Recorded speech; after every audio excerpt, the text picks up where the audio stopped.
Hello, friends. Welcome to This Day in Jack Benny. I'm John Henderson. This episode is from November 30th, 1947, 3 days after Thanksgiving. Dear God, we the people of the United States, in order to form a more perfect union, establish justice, ensure domestic tranquility, provide for the common defense, promote the general welfare, and secure the blessings of liberty to ourselves and to our posterity. Junior, you're supposed to ask for blessing. You're reciting the Constitution of the United States. Well, if that isn't a blessing, I never heard of one. Along with the Jack Benny Show, you could hear Phil Harris's show. Hey, Curly, they got a lot of stuff in this hobby shop. Hey, Bub, come here a minute. How do you do? We're looking for a hobby for somebody. Do you have anything intellectual? Well, we have them as intellectual as you want. We have things for the highest mentalities. What's your friend's occupation? He's a band leader. Well, we have something for the lower mentalities, too. Perhaps I've heard of your friend. What's his name? Phil Harris. Oh, we really hit rock bottom, didn't we? And Dennis's show, A Day in the Life of Dennis Day. Well, goodbye, Mildred. It was nice knowing you. Dennis, wait. All we've got to do is think this thing out. That's what I'm going to do, Mildred. Sit down in China somewhere and think it out. Goodbye. Jack Benny's radio rival was comedian Fred Allen. I would proceed with caution in view of the lines coming up. Yeah.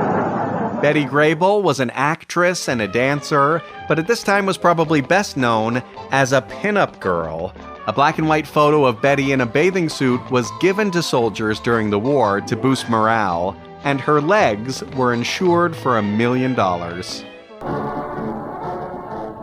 In this episode, they mention the Notre Dame college football team. Perhaps no place in the world is more famous for fine football than is the University of Notre Dame. And last week, the UCLA football team lost to USC.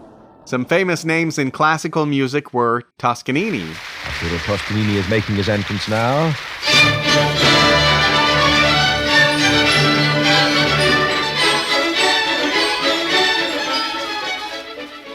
And Stokowski.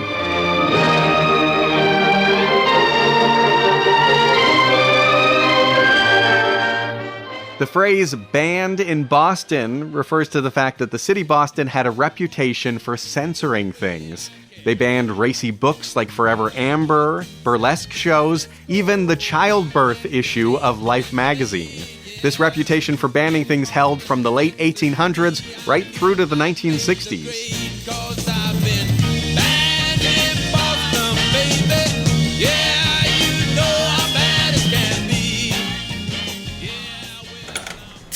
For adults, Rochefort was a brand of beer, and for children listening for those little bells, Good Humor was a brand of ice cream. In sad news, earlier this month, the racehorse Man O' War died. The horse's funeral was broadcast around the world. Churchill Downs and other racetracks at this time are lowering the flag, asking the people to stand in silent tribute while taps are played. Truly, Man O' War was a memorable horse. On the newsstand, you could read Coronet magazine. The last issue featured 100 great books of all time. Einstein, The Human Side of Genius. Sure Cures for the Blues. And each issue had a quiz with questions like, how many miles can a dog run in 3 minutes if he runs half as fast as a car going 40 miles an hour? If you like this podcast, please give it a 5-star rating and review. Join your PTA and enjoy the show. The Jack Benny Program, presented by Lucky Strike. Quality of product is essential to continuing success. An outstanding example, Lucky Strike. In a cigarette, it's the tobacco that counts. And day in, day out, Lucky Strike means fine tobacco.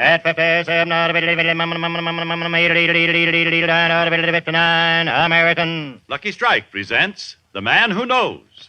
Mr. Ed Isaacs, independent tobacco warehouseman of Lebanon, Kentucky, has seen millions of pounds of tobacco sold at auction. Recently, he said, season after season, I've seen the makers of Lucky Strike buy fine, ripe tobacco, the kind of leaf a tobacco man really goes for. My own cigarette for more than 15 years has been Lucky's. At auction after auction, independent tobacco experts like Mr. Isaacs can see the makers of Lucky Strike consistently select and buy that fine, that light, that naturally mild tobacco. Remember, LSMFT. LSMFT. Lucky Strike means fine tobacco. And fine tobacco means real, deep down smoking enjoyment for you. So smoke that smoke of fine tobacco, Lucky Strike. Yes, next time you buy cigarettes, ask for Lucky Strike. So round, so firm, so fully packed, so free and easy on the draw. The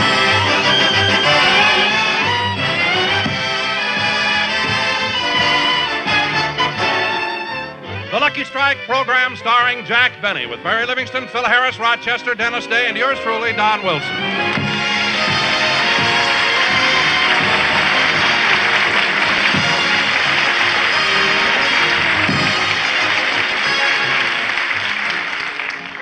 Ladies and gentlemen, as you all know, Sunday night is a great night for comedy on NBC. One of the outstanding comedians is Fred Allen. What? However, it's too early for Allen, so I bring you his closest friend, Jack Benny.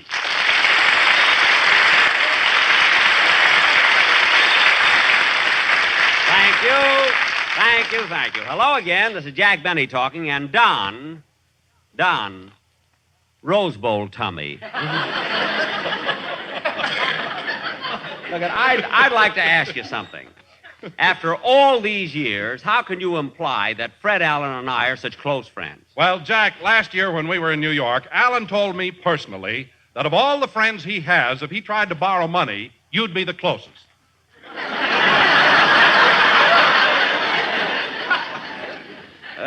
Fred Allen said that? Yes, Jack, he certainly did. Well, Don, I'm the kind of a man who likes to give credit where credit is due. And that joke deserves at least 5 seconds of silence. Will you people in the audience please bear with us?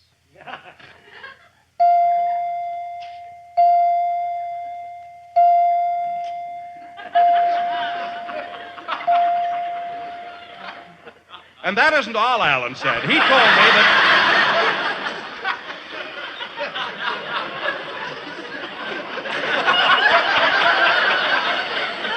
Wait a minute, Don. Jack isn't back yet. Well, where is he? While the bells were ringing, he was out in the audience selling good humors.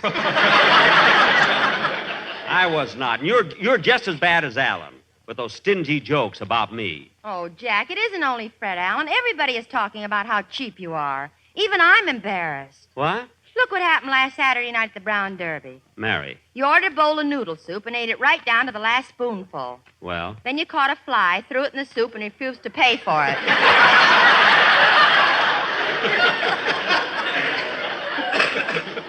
Now, Mary, look. And that was a fine thing you did at the football game last week. Everybody else bought a pennant, but not you. What'd he do, Mary? He painted USC on his toupee and tied it on a stick.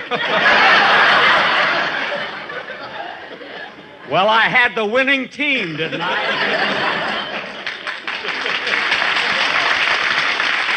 Believe me. Yeah, but if you dyed green for Notre Dame, I'll punch you right in the nose. If you hadn't hesitated before green, you'd have had a great joke there. Anyway, sister, you're dimming my Christmas spirit. Now, let's get on with the... Come in. Mr. Benny, I'm from Coronet magazine, and we want to express our appreciation to you for being our quiz editor this month. Well, I was glad to do it. You were selected because you are a man who always tells the truth. Of course. Good. Now we'd like some information for our files. Anything at all. What is it you want to know? How old are you? Well, how old would you say I look? Oh, I'd say about 38. Thank you. Do you mind if I borrow your handkerchief? Why? The wind is blowing through this hole in my head.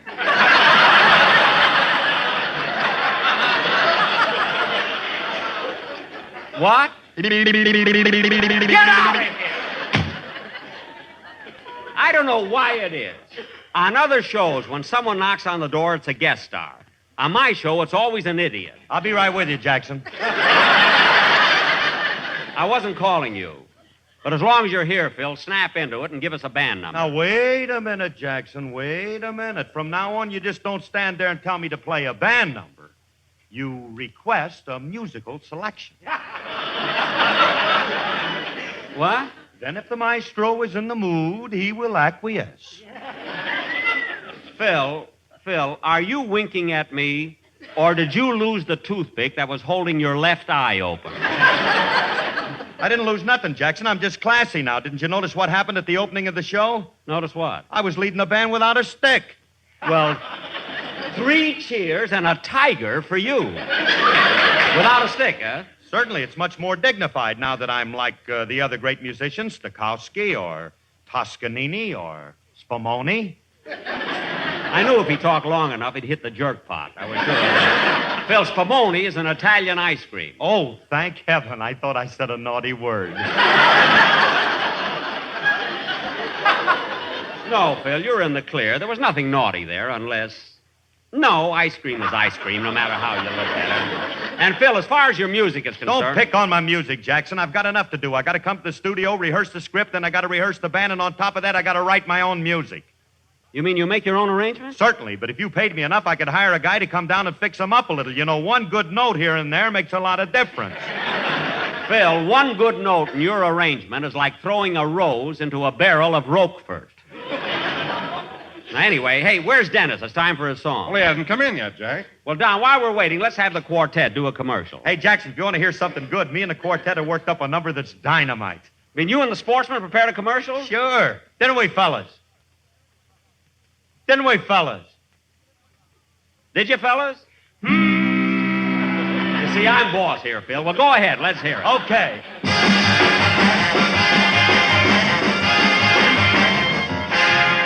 Won't you come with me to Alabama? Let's go see my dear old mammy. She's smoking Luckies and broiling hammy. That's what I like about the South. Down where the Swanee River flows, down where that fine tobacco grows, where every man is a man who knows. That's what I like about the South. If you love me like I love you, send me Lucky's PDQ. Raw, raw, raw for SMU. That's what I like about the South. Then we'll go to Tennessee. That's a place for you and me. They smoke LSMFT. That's what I like about the South. Yes. Take one, Jackson. Won't you come with me to old St. Joe, where they love me but the Lucky's Mo, so free and easy on the dro. That's what I like about the South. Even down on Basin Street, they would rather smoke than eat, 'cause Lucky Strikes are hard to beat, and that's what I like about the South. Don? Funny thing about an Eskimo, they only smoke in the evening glow, but the nights are 6 months long, you know, and that's what I like about the North. I'd rather be in Dixieland, 'cause in that field I'd look so grand, with a big tobacco leaf in my hand. That's what I like about the South. Here's Effie Boone with all the news, Speedy Riggs in his button shoes, and Lucky Strike is the one they choose. That's what I like about the South.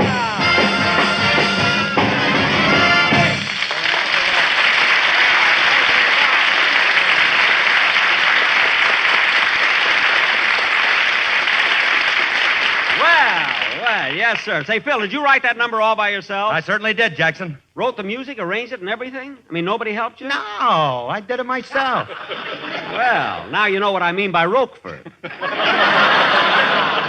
I can't understand why Dennis isn't here yet. Well, I haven't seen him since we had Thanksgiving dinner at your house.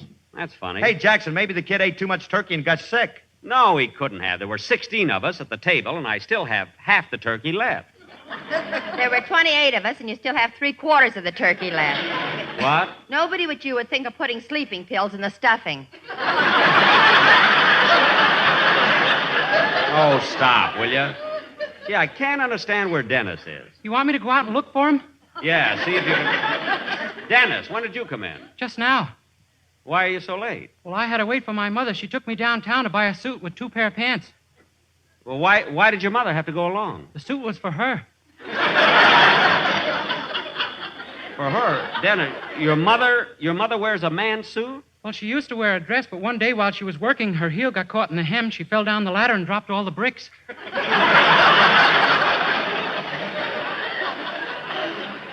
Dennis, you mean your mother's a hod carrier? Why didn't your father do that kind of work? Well, he has to stay home and do the cooking and sewing. Well, that certainly is a mixed-up family. Your mother wearing men's clothes and your father in an apron. Yeah, when I was born, the doctor didn't know which one to take to the hospital.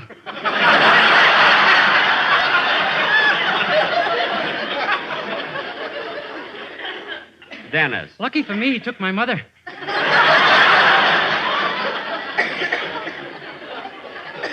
Dennis, Dennis, what makes you so silly? Oh, I don't think he's silly, Jack. I think he's cute. You're cute too, Mary. And if you ever think of getting married, my phone number is Gladstone 1975.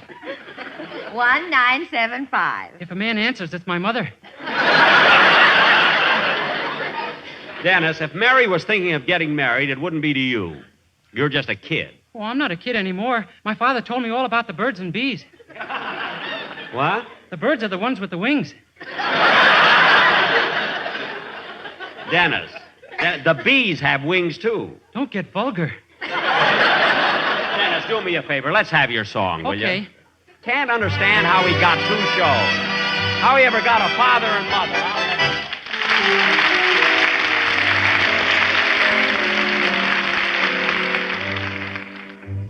Lately, whenever you hold me, you don't hold me tight. Don't you love me anymore?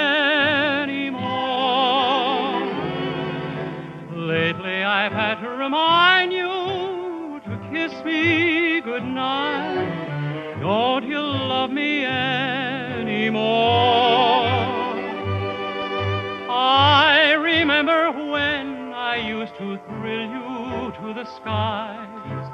Now I noticed when we kiss, you don't even close your eyes. Maybe I'm just being silly to feel like I do. Am I the one that you adore?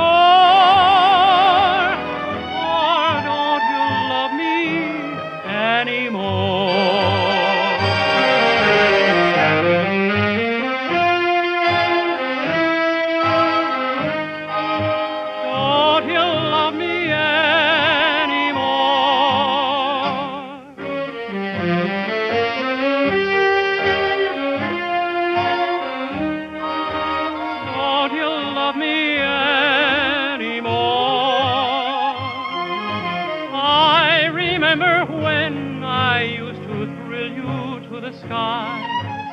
Now I notice when we kiss, you don't even close your eyes. Maybe I'm just being silly to feel like I do. Am I the one that you adore? Or don't you love me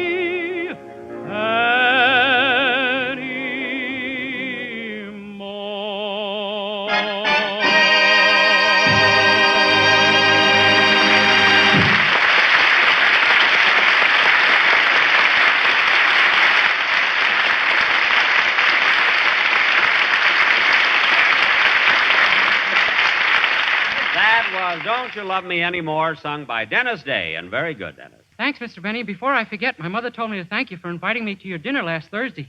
Well, you were very welcome. And by the way, kids, all of you, I meant to tell you, you almost didn't have that turkey for dinner. What do you mean, Jack? Well, somehow I didn't have the heart to kill it. As a matter of fact, it was the day before Thanksgiving. You know, the turkey was out in the yard, and it was getting late.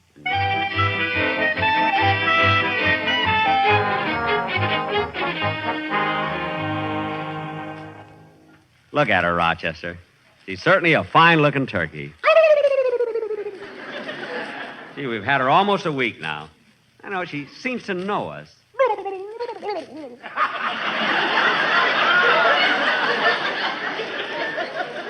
Well, it's got to be killed. Here, Rochester, here's the hatchet. Yep, we got to do it. Here's the hatchet, boss.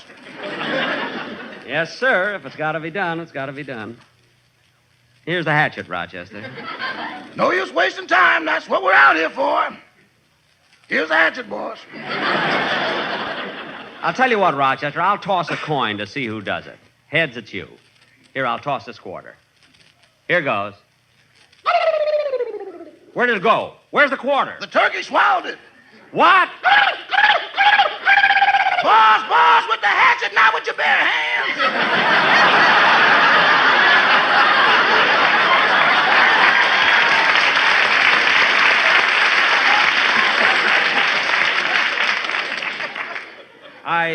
I was just trying to stop her from swallowing it. Now, Rochester, let's not fool around anymore. Now, take the hatchet and chop the turkey's head off. But, boss, isn't there an easier way to do it? Why don't we kill it like Mr. Harris kills his turkeys? Oh, does Mr. Harris kill turkeys a special way? Yeah, he feeds them a quart of bourbon and lets them hiccup themselves to death. You mean he gives the turkey a quart of bourbon? On Thanksgiving, Mr. Harris wants everybody to be happy. Well, that's silly. How can the turkey be happy? Its body will soon be in the oven roasting. Yeah, but his head will be out in the yard smiling. Oh, fine. Well, we're not going to waste any bourbon on this turkey.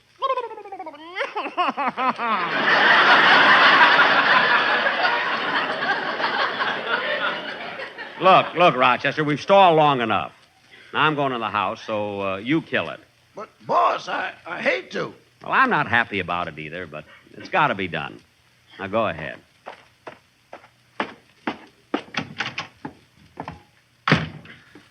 All this fuss over killing a turkey.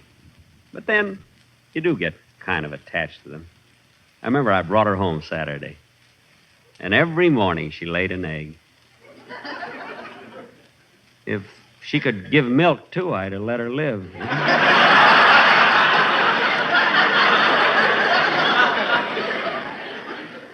But then, what have I got to lose? At least this way I get food and a duster.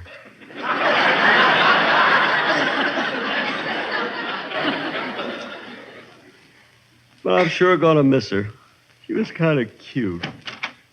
I don't know, she'd all... Well, boss, it's all over. You mean? Yeah. Say, boss, I wonder what gobble, gobble, gobble, gobble means. Why? Those were her last words. Well, don't worry about it, Rochester. It had to be done. I'm going into the den and lie down. I'm kind of tired, anyway. It'll be good to lie down a while. Yeah, I'm tired after all the work I've done. I hope the gang enjoys the Thanksgiving dinner tomorrow. Thanksgiving is one of my favorite holidays.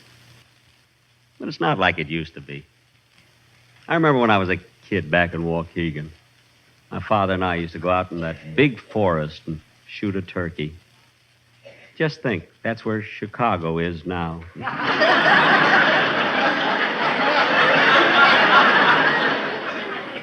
I hated to make Rochester kill that turkey.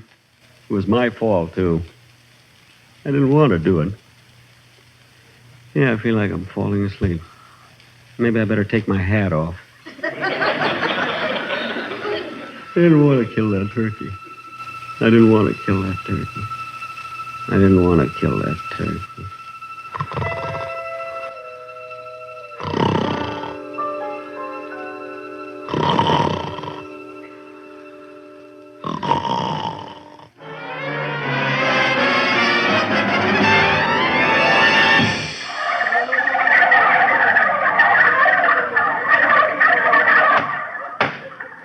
Order in the court. Order in the court. Court? Where am I? Where am I? Order in the court. Now the case of the Gobblers of Los Angeles County versus Jack Benny. Wait a minute. What am I being tried for? You are charged with murder. Murder? Wait a minute. This is a mistake. I didn't murder anybody. Who did I murder? You murdered my daughter. But you're a turkey. And look, the jury. They're all turkeys, too.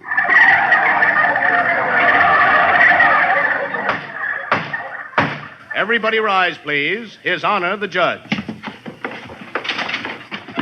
Judge? How can you be the judge? You're a turkey, aren't you? Well, what do you think I am with this worm in my mouth? An apple?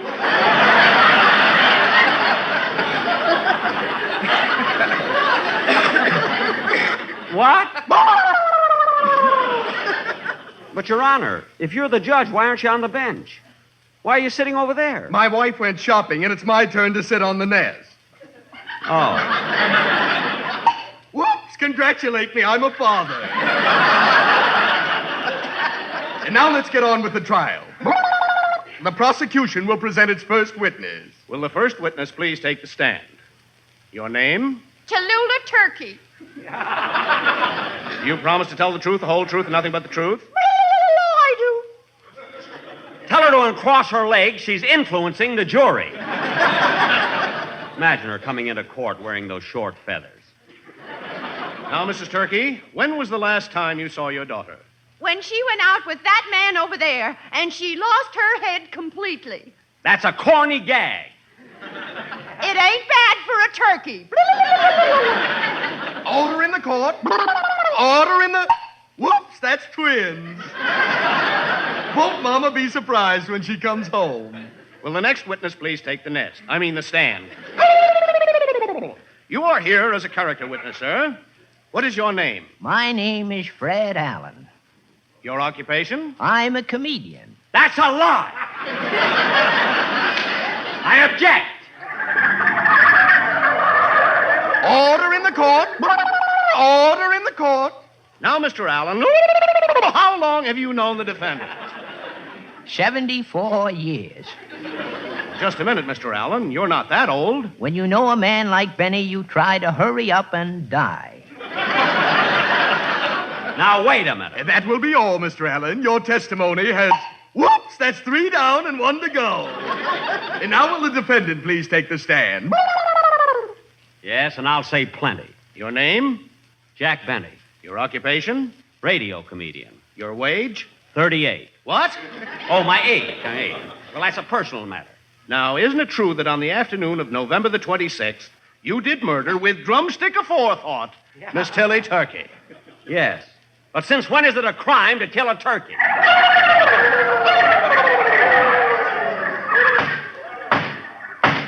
The prosecution will present its next witness. Yes, sir. Your name, please. Mr. Kitzel. Now, Mr. Kitzel, in the course of your employment in a poultry market, isn't it true that you sold the defendant a turkey? Look, Mr. Benny is a very good friend of mine. I don't like to say anything that's going to hurt him. Well, how long have you been friends? Since before he murdered the turkey. Mr. Kitzel. Quiet. Now, about this turkey you sold the defendant, was she nice and plump? She was beautiful. Oh? Then she was very well rounded. Her pictures was banned in Boston. Now, Mr. Kitzel, we want an identification of the deceased turkey. How much did she weigh? I think 29 pounds. You think she weighed 29 pounds, don't you know? Wait, I'll ask my assistants. Say, boys. They're not his assistants. That's my quartet. What's the matter with everybody? Are they crazy? Boys, how much did Mr. Benny's turkey weigh? What kind of a trial is this? She was the turkey of 29 pounds. In the barnyard, she made all the rounds. Now there were 29 chickens, as crazy as the dickens about the turkey of 29 pounds. She left 29 broken eggs. She had feathers all over her legs. And brother, I am not bluffing. You ought to see the stuffing in the turkey of 29 pounds. She was a gobbling baby, a new kind of bird from the west. She'll make wonderful gravy. If you're not careful, it's on your vest. She ate 29 bushels of corn since the 29 weeks she was born. She'll look so lovely on your table with her legs like Betty Grable. She's a turkey of 29 pounds. Oh, gobble, gobble, the turkey of 29 pounds.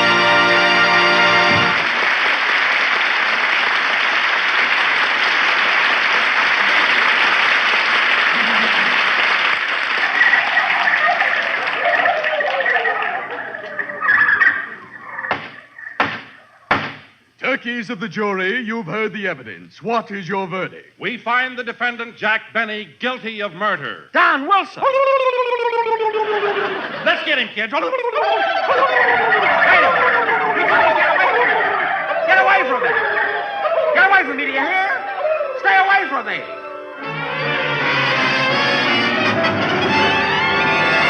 Boss, boss! Leave me alone! Take your claws out of my wrist! Boss, wake up! Wake up! It's me! Huh? Oh. Oh, it's you, Rochester. Gee, what a dream I just had. Dreamed a bunch of turkeys were eating me. I could feel them. One of them kept biting me and fighting me. Well, boss, you should never go to sleep with your teeth in your pocket. Yeah, I guess you're right.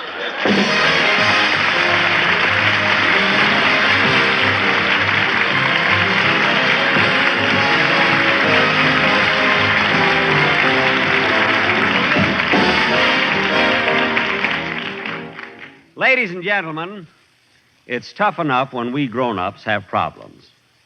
But when our children are the victims of circumstances we are responsible for, that's unforgivable. I'm referring to what is happening in our schools today. Thousands of underpaid teachers are being forced to leave their profession to enter better-paying fields. Now, we can correct this situation by being active in the Parent Teachers Association, local school boards, and getting to know the individual teachers better. So let's support our teachers and take an active interest in their welfare. Thank you.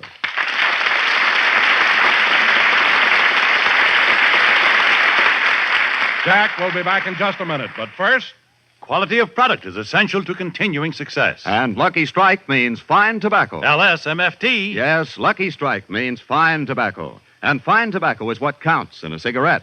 Remember what happens at the tobacco auctions? Season after season, at auction after auction, independent tobacco experts can see the makers of Lucky Strike consistently select and buy that fine, that light, that naturally mild tobacco. Lucky Strike presents The Man Who Knows.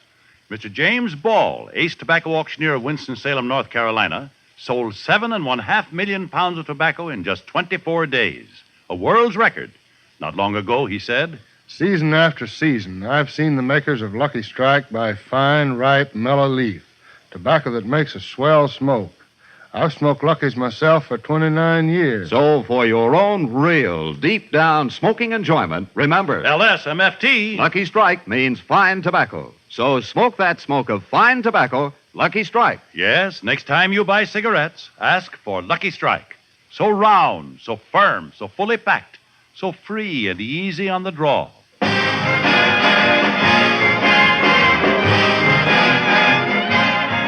Ladies and gentlemen, be sure to listen to the Phil Harris Alice Faye Show on Sundays and A Day in the Life of Dennis Day on Wednesday. Well, kids, I'm glad you all enjoyed the Thanksgiving dinner, and, oh, darn it, I just remembered something. I forgot to invite Norman Krasna. I better call him up and apologize and ask him to dinner tonight.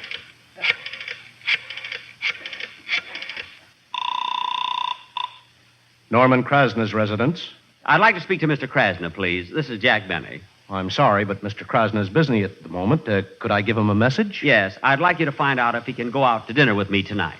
Just a moment, I'll ask him. Hello? Hello, what did Mr. Krasna say? Good. Tell him 8 o'clock. Goodbye.